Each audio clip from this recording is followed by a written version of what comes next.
দক্ষিণ দিনাজপুর জেলার বালুরঘাট শহরের 22 নম্বর ওয়ার্ডে তৃণমূল কংগ্রেসের মানবিক রূপ। 22 নম্বর ওয়ার্ডের কাউন্সিলর প্রদীপ্ত চক্রবর্তী উদ্যোগে বালুরঘাট শহরে ভবঘুরেদের হাতে শীতবস্ত্র তুলে দিল 22 নম্বর ওয়ার্ড তৃণমূল কংগ্রেস।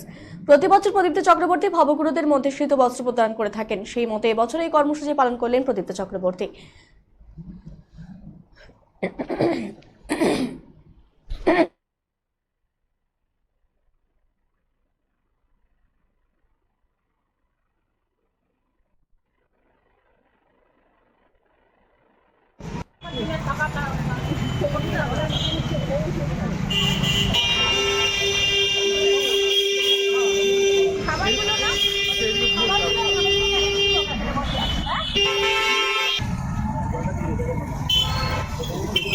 নির্দিষ্ট মহিলার কিছু আছে তাদেরকে কিছু বস্ত্র দিতে এটা প্রত্যেক বছরই করি এবং আজকে আমাদের 22 নম্বর ওয়ার্ডের পক্ষ থেকে আমরা সবাই এসেছি, যারা শহরে ভবঘুরেরা রয়েছে তাদেরকে আমরা শীতবস্ত্র বিতরণ করছি আর কিছু ড্রাই ফ্রুট, খাবার টাবার, কেক দিচ্ছি। কারণ বছরের শুরু, নতুন বছর সবার ভালো কাটুক, এই মানুষগুলোর পাশে যদি আমরা থাকতে পারি ওয়ার্ডের পক্ষ থেকে, তা আমাদেরও ভালো লাগবে।